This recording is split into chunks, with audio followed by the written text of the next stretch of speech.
Hello, nonprofit leaders. I'm Sarah Livieri, your host, and this podcast is here to assist people like you, executive directors, board members, and other nonprofit leaders, make a bigger impact with insights, tips, and lessons learned from nonprofit leaders and experts. Having been an executive director, a board member, and now a consultant and coach, I truly understand the challenges you face. And that's why I'm here. I'm all about working smarter, not harder, so you can make a bigger impact without the burnout. And so is our sponsor, DonorBox. DonorBox isn't just a suite of helpful fundraising tools, it's a partner that helps you raise more money and supports you in retaining your donors. I love their forward-thinking approach. Visit donorbox.org to learn more.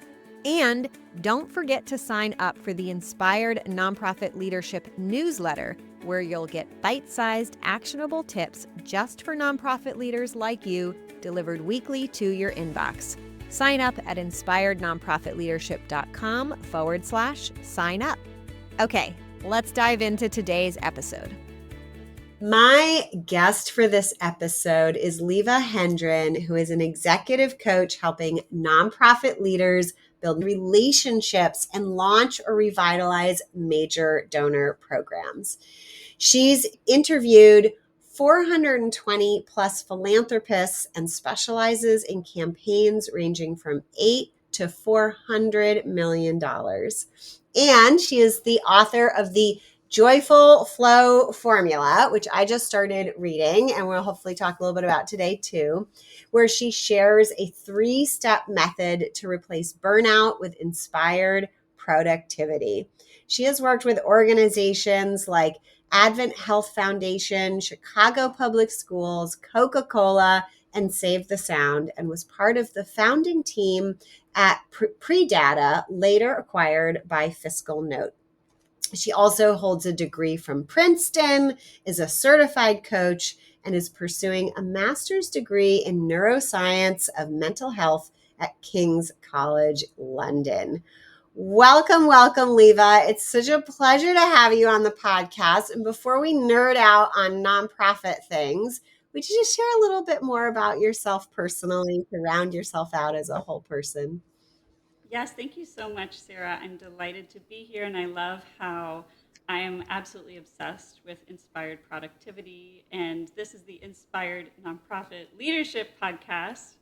When I'm not working, I am spending as much time in activities that put me into flow as I possibly can. So that looks like a lot of morning journaling practice is really sacred and special to me. And I'm also a crazy trail runner. So I love running trails here where I'm based in Austin, Texas, or all around the USA, as many trails as I can find.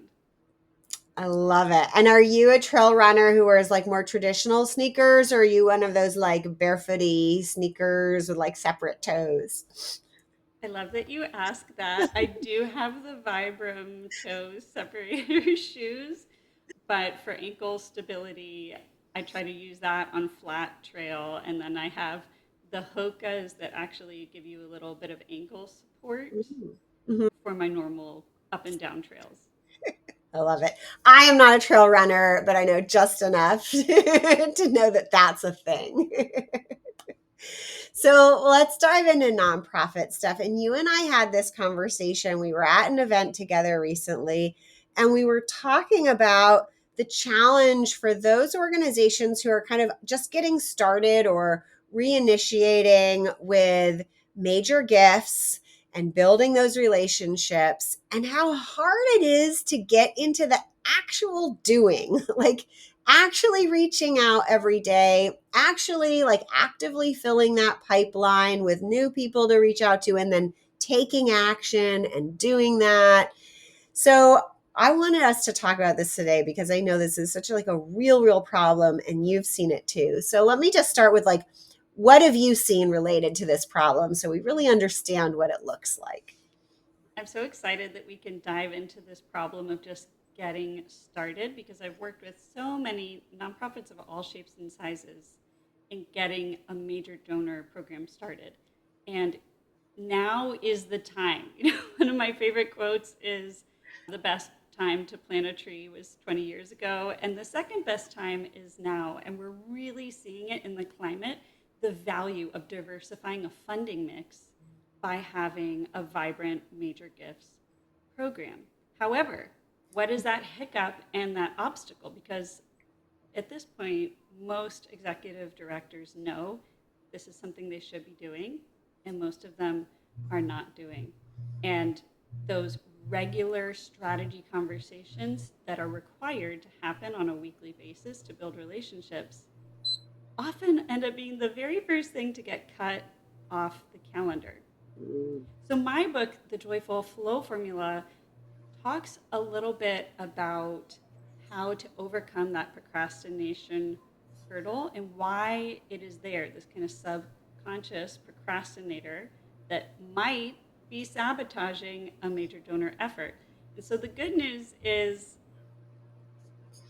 usually the first 5 to 15 minutes is going to feel really uncomfortable, especially when Mhm. you're starting something new. I like to normalize that because some of my clients think it should be easy. Donors should come to them. Donors should be inspired.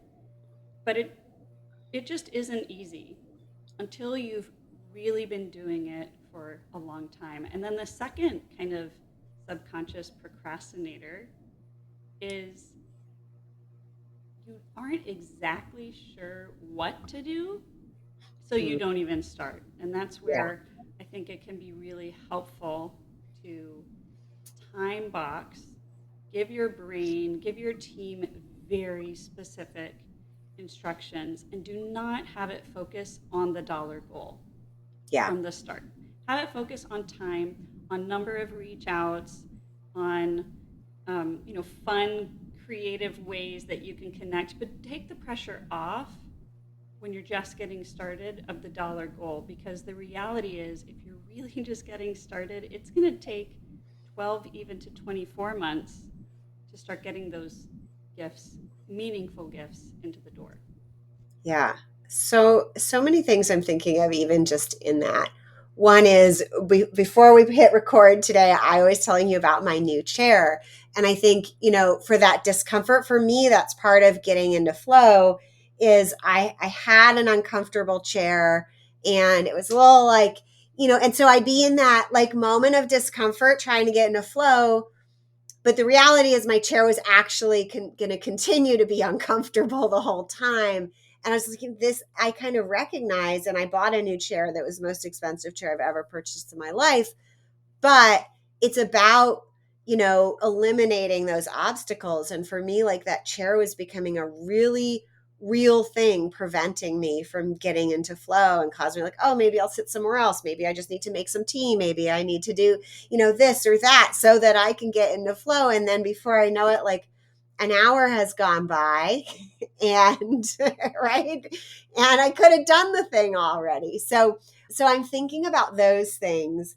But then also when you're talking about like expectations around something new, as much as I love working with clients and like helping them with like bigger thinking and problem solving, I have to say one of the most valuable things my clients have gotten and I love doing for them is when they're learning something new, is doing it with them and like just sharing my screen and like I'm doing this with my fingers, like typing on my keyboard. Like I'll just do the typing for them because it's like one of those things that just like eliminates, because maybe we're doing a tool and I'm like, I'll just do one of the or two steps for you, and then we'll take those first steps together. And that's like could be as simple as like, let's just fill in the information for this contact into the form the first time and I'll type it for you. So take me through some of those first steps that people should be focusing on as they're getting started. I'm so inspired and loving the idea of doing it together and really enjoying the teamwork in that example of typing together. There is a boost when we experience group flow, and it sounds like you're able to create a sensation of group flow that then the next time your client goes to do solo, it's going to make getting into the flow state easier. And then I want to go back to the chair example because it is a great example, actually. When you get into the flow state, first, I always teach clients it's important to take a few moments, could be a couple of breaths, and just get present. And the reason is you have to allow your brain to get into this state. It's called hypofrontality, where your prefrontal cortex actually quiets down. And it's hard to do that if you're not fully present. So your chair example is a perfect example where there's something that was keeping you a little uncomfortable and probably keeping you from accessing that state of full engagement and focus, because your brain is like, hey, we're not in a safe place. We don't have the time freedom. We don't have the quiet to focus. And so I actually, when I start with clients, I like them to go through an exercise where they create their dream working experience. My dream working experience is like typing on a train or a plane. I can't actually do that in real life, right, all the time. I have. If you ever see me on a plane, I'm like in my happiest place ever. But for normal life, then the second part of the exercise is, can I just take a piece of that and put it into my office space? So I actually have a really beautiful window that looks out. It's like a little third-story window. It's really important to me. And if I'm feeling super stuck, I'll just take my laptop into the park. It's not quite the same, but it's like sprinkling a little bit of magic. So those are two great ways, getting group flow and making sure that you have a buddy. You also have that accountability, especially if it's an appointment. You're less likely to cancel an appointment with someone else than with yourself. And then two, I call it joy hacking your office, but making sure that you really can be present in a beautiful office space. Yeah, that's so true. And I feel like I'm looking at my desk now. I've had a weekly appointment on my calendar for just taking the time to clear my desk, and I haven't been honoring that appointment. And you're reminding me, like, honor that appointment, because for me, like, having a certain amount of clear space on my desk, and I do have just enough, like, to be truthful, like, I like a clean desk, but also I like to be kind of like, like, I do really well in the dark with like one light shining on me. So like my world feels kind of small and focused. So I don't really need like all that clean space. And I think probably for me, like, and I'm just talking out loud through my own process of like prioritizing, I should probably need to, whenever I'm skipping like an appointment I have with myself, I'm like, there's something more here going on. And it's probably that I don't need a totally clean desk. So I probably need to revise exactly what it is that I need to make my desk the way it's most helpful to me.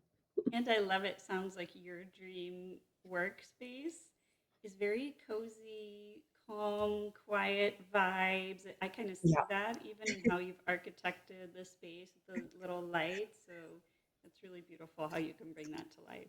Yeah. Yeah. So let's talk about like, what are these steps for those folks, who are like, yeah, like I'm trying to start major gifts and I kind of know what they are. I feel like this doesn't get talked about enough. Like there's a lot of more advanced information out there of like once you've gotten started, but there's some nitty gritty.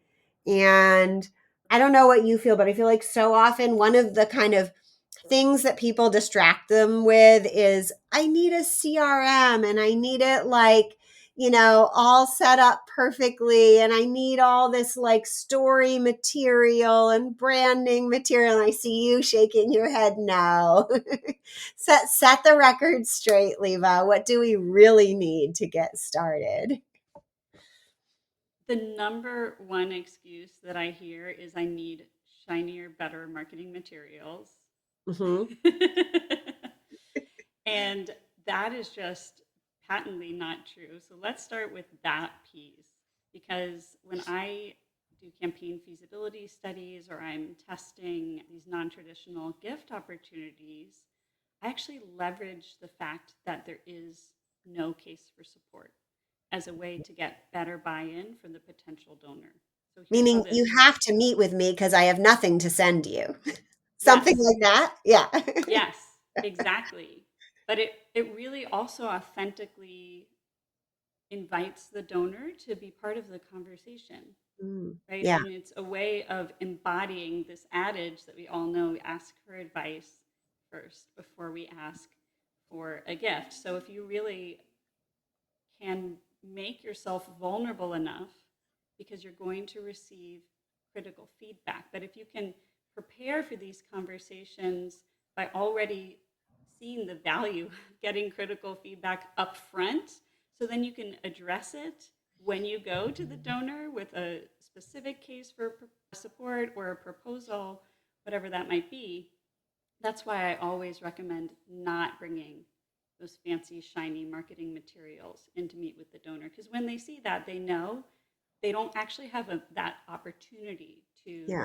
influence strategy. It was already decided and baked into the materials. Yeah. Yeah.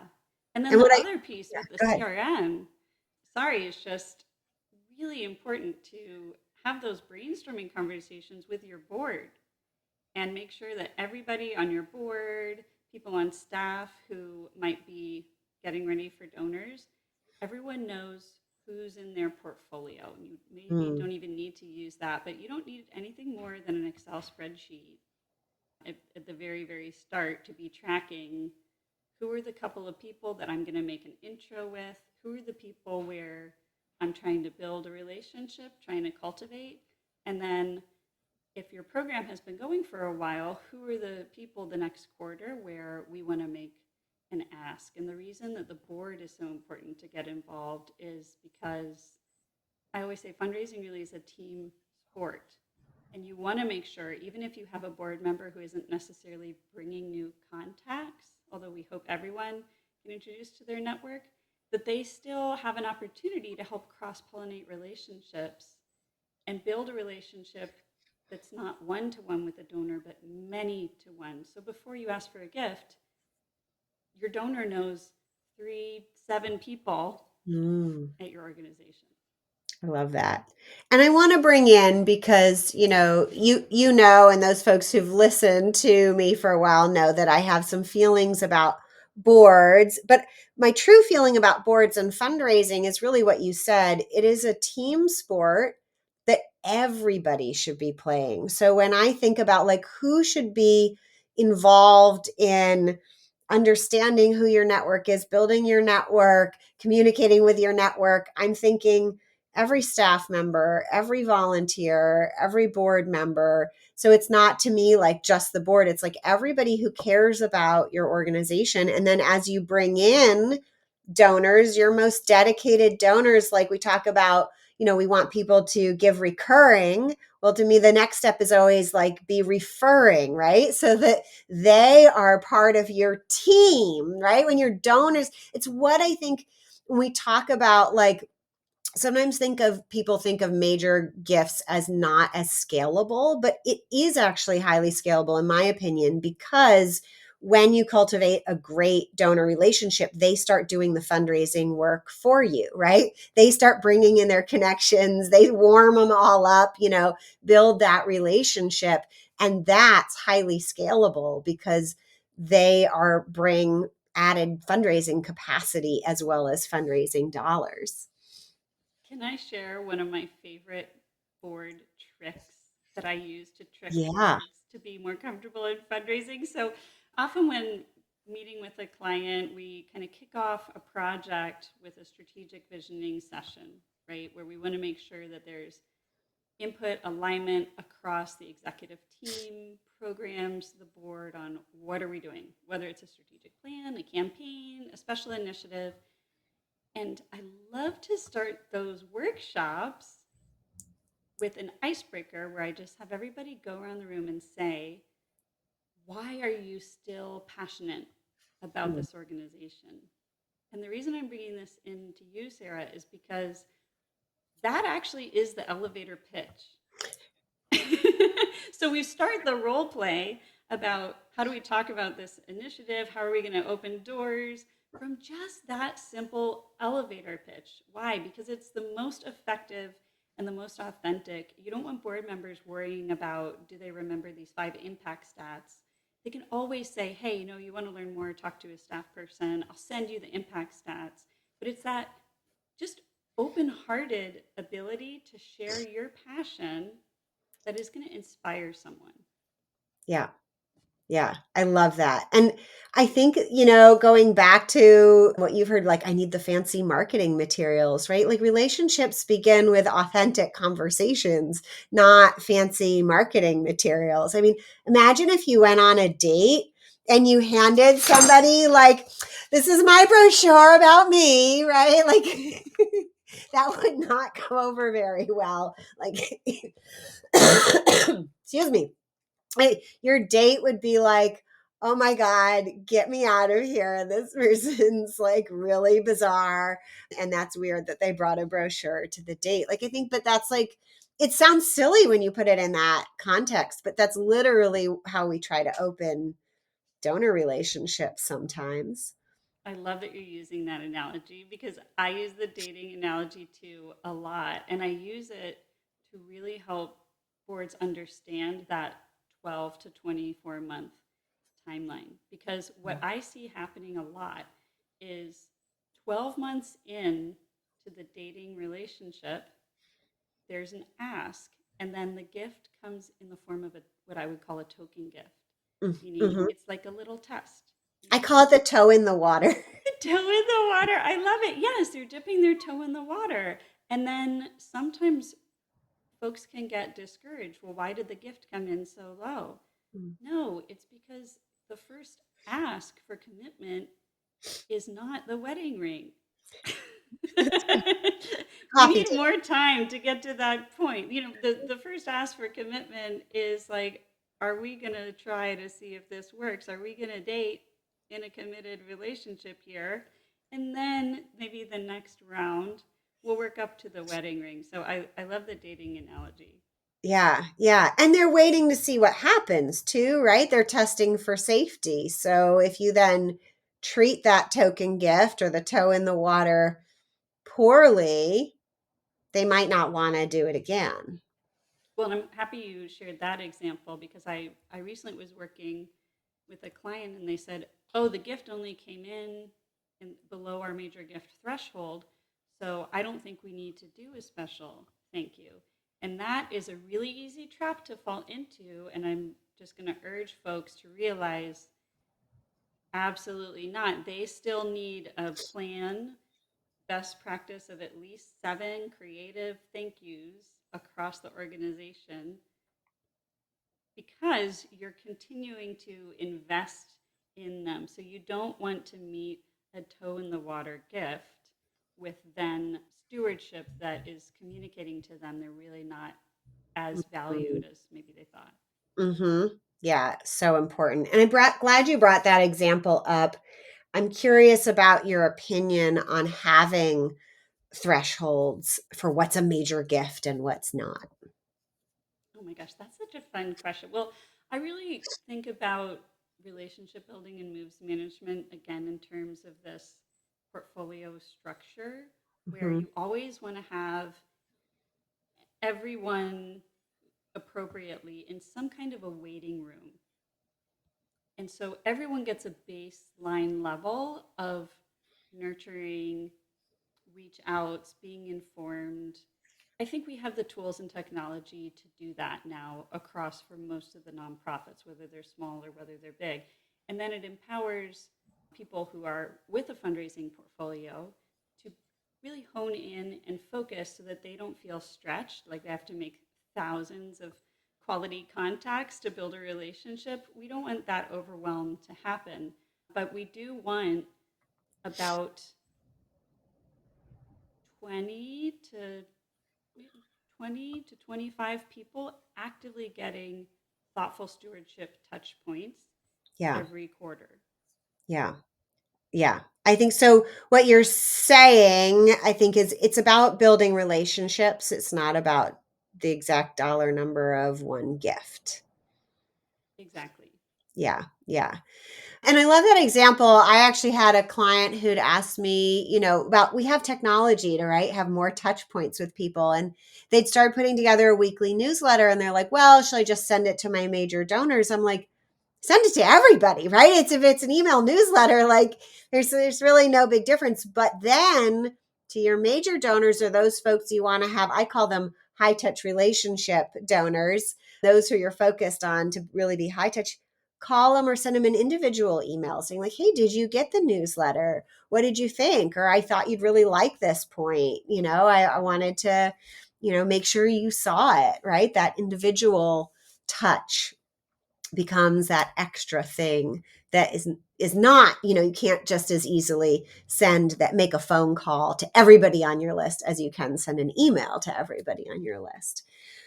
And I want to go, but want to hone into, you talked about, you have that portfolio, right? And we've talked about, okay, we're talking about if you're getting started, you have a portfolio, you're maybe using a spreadsheet or a simple tool. I know some of my clients we use ZenKit or like Airtable or something like Trello to just have some like pipeline cards going through. What do those, and you started to get at like, what do those first interactions look like? And you started to get at, it's about asking them questions. So can you just list off some like great first ways to make first contact, or like just your maybe second or third contact? Oh, that is so much fun. So, ways to initiate contact. I do find that doing like inviting to an event, if you have one, is a really lovely way to get someone involved. And I'll share why. It's a little bit nicer than the coffee because it's one to many. And Yeah. so somebody can kind of peek, see what's in your world, see if they want to be a part of your community with a low pressure way. So that's often a really nice first move. But I would actually just kind of go through a principle even before you think about what are those first starting ways to engage somebody. Think about at least three moves, like a progression of three different ways you could engage. Mm-hmm. And I recently was working on a gift with a foundation, actually a pretty institutionalized foundation. We were able to brainstorm in the brief with a board member three different ways that he could activate a personal connection with somebody who worked at that foundation. It was kind of a friend through a friend Mm. way. And I'm a big fan of that because maybe the coffee reach out doesn't work. But then he ended up sending a happy birthday Facebook message Mm. that kind of had his name stand out. And then they realized there was this mutual friend who kind of helped the move go forward. And so I'm sharing that because sometimes your first opportunity it just doesn't land. It doesn't work. Yeah. And it's helpful to have a couple. So in addition to events, I do think most donors, they want to be smart. They want to know. They want to know things that are going on in their community. So if you can take a look at what they're posting about, what they care about, where they live, and you can send out a personal cold outreach that helps them be smarter in front of their friends and feel inspired. That's another great way for like a totally cold reach out to just warm up a relationship and make sure you're on their radar. Yeah. Great examples. You're actually inspiring me to share an example from sailing. There is an incredible professional racer who I'd love to know. Like he's like really, really good. And I met him briefly in 2022. Like he went enough that I could like friend him on Facebook, but not enough to like direct message him, right? Maybe I could be like, hey, remember we met at this thing, but I'm like, what else am I going to say? Like, we both like sailing, but he's like knows so many sailing people. So I'm like, okay, I'm just going to like keep track. I look him up every once in a while. I see how many friends we have in common. And over the years, they've been growing.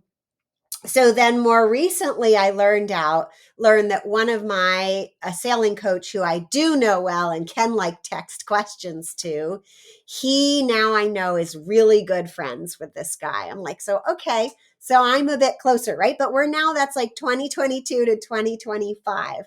And then I learned that another really close sailing friend of mine, first he just said like, oh, he knew of him, but then I learned that they were on the same team, on the same crew for a big event many years ago. So I'm like, oh, now I have two close contacts who both really know this guy, and I'm thinking I'm almost ready to make the connection too. But I was like, it's still a little cold feeling, right? And I don't really have a good reason. And then the reason finally happened like 2 weeks ago.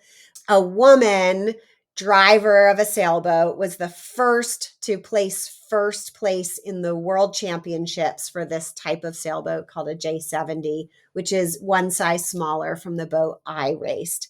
And I'm planning to go to I race a J80, the J80 Worlds. I'm not going to place first place. I've just started doing big events, but it's a big deal. And I noticed that this guy posted a very supportive comment on her, like on the announcement about her winning. And so now I know that we have friends in common, but we also are aligned. Like he cares about the cause of women driving sailboats. And to me, like that's the final thing, right? I know that he's going to care that I'm also trying to be, a female driver in a big event. And we have these like real friends in common, not like just kind of pseudo connections. So I'm just thinking about that. And I love, if you hear parts of the story, want to like relate it to the fundraising, but it's a long progression. We're talking about, 3 years in the making just for me to be able to reach out and say like, hey, next time we're in the same town, like I'd love to, connect. And this is what I'm trying to do. Oh my gosh, Sarah. Well, first of all, that is such a fun example of persisting. And what really strikes out to me is the values alignment. And I do think that is core for fundraising. If we can go back to the dating analogy, you know, making sure that somebody is cute and like a fine dating prospect, that's not really enough, right? You want to have values alignment before entering into any kind of relationship, especially if you're a nonprofit, because Mm-hmm. donors can hold a lot of power. So you want to make sure up front that you have that values alignment before entering into a donor relationship.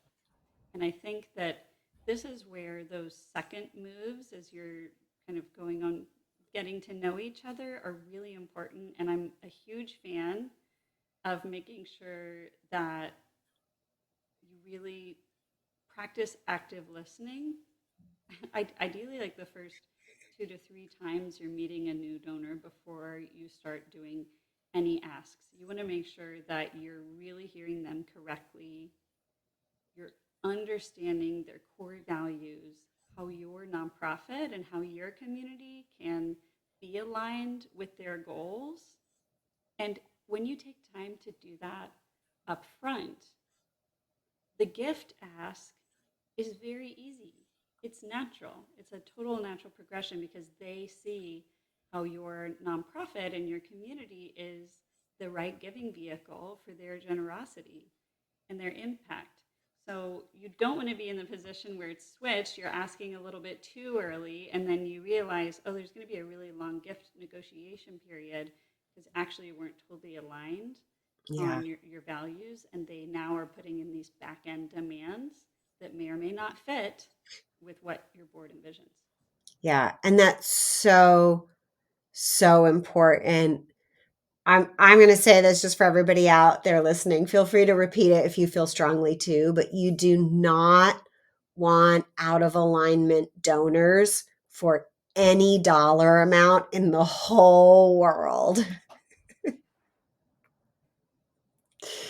It, agree. yeah, it will lead to trouble. No matter how much you're like, I need that $100,000 or that $1,000,000, you do not want it. I have a story about that. I can't share too many details from it, but a very wealthy couple started a program with a very prominent hospital university in New York City because they needed it for their child, and they paid many millions of dollars to start the whole thing up.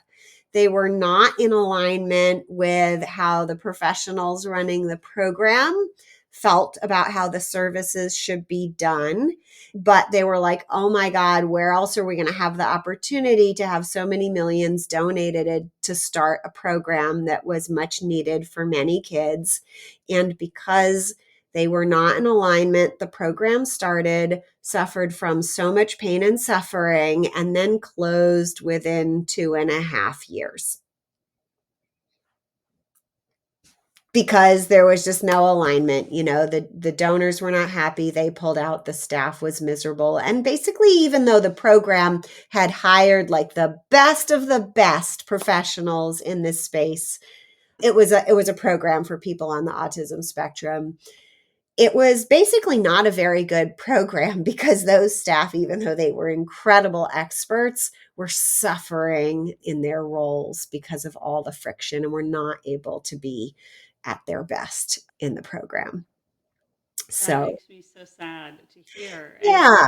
I mean, I hope that it could be avoided. I would love to share a story actually where we slowed down an initiative. And you can imagine that's not necessarily what folks want to hear. Hey, let's slow down for a year to really make sure there's internal alignment Mm-hmm. on what we're trying to do, on the core values, how we're trying to do it. But I was working with a really special apolitical organization that did a great job of having people on the board from a lot of diverse perspectives to better serve their community, uniting on that cause. And so they spent a year really thinking about the messaging and how they would talk about their impact, who they would impact in a way that could stay authentic to the community and bring in people from all different sides of the political spectrum. And by taking the time to really articulate that and have their values aligned, they went in and were very quickly able to close a completely milestone $35 million gift that would impact the entire school system. Wow. But if they hadn't done that work up front and they were, resistant to it and grinding, and there were a lot of hard conversations because finding political unity and unity about even how we're going to talk sometimes, I think in our country can just be hard. There's so many buzzwords that would prompt people to want to leave the table. And they kept working through that. But by the time they finished all that work, they were able to receive and make use of this incredible gift and generosity without then having it, you know, tank like your very, very sad story where those conversations and the value alignment didn't fully happen until after so much progress was made and so many staff people were hired. And that just, yeah, it's heartbreaking. Yeah. Yeah. Such a true story. Well, we are at time. There have been so many amazing nuggets. But before we go, for anyone out there thinking, oh my God, I need more Lieve. I want her by my side helping me get this stuff going. Who should be reaching out to you, and what's the best way to do that? Yeah, thank you so much. I would definitely encourage everyone to read my book because I haven't worked with a nonprofit that doesn't struggle with burnout yet. And just a really quick, fascinating stat that I know 75% of nonprofit employees are women, and women are stressed at their work 50% of the time. So they really, really need, and everyone can benefit, but especially women leaders on our teams are critical. And I love working with executive directors, vice president of development to get moves management up and running. So if you're feeling the grind, I am ready and excited to go in there and coach with you every week. Make sure that it's fun. We start with that flow effect, and you all are regularly keeping that promise to cultivate relationships that maybe 5-10 years down the line are going to result in a transformational impact for your organization. And you can reach me at my website, which is lievehendren.com. It's LIEVEHENDREN.com. Excellent. We'll have that in the show notes as well. Well, Lieve, thank you so much for everything you've brought here today. And thank you out there for listening and everything you do to make our communities better. I have a favor for you wherever you're listening to this podcast. If you can subscribe, leave a review, that helps more people discover it. And even better, if you would share this or another episode with a friend or colleague who you think could benefit. Until next time, take care of yourselves. Lean into that little bit of discomfort as you enter flow state so that you can experience the rest of the benefits. Order Lieve's book. I have a copy. I already started reading it. It is such a well-written, delightful read. And when you do, make sure you go leave a review on Amazon. That always helps if you want to support an author who's poured their heart and soul into a meaningful book. Leaving them a review on Amazon makes a huge difference for them, more than you might realize. And until next time, all the best. You've been listening to Inspired Nonprofit Leadership. Thanks so much for tuning in. Be sure to subscribe so you don't miss a single episode or the bonus episodes. And while you're at it, please leave a rating and review, and be sure to share with your friends and colleagues. Tune in every week for more useful insights and wisdom on nonprofit leadership. Thanks so much for all you do for the communities you serve. Until next time, all the best.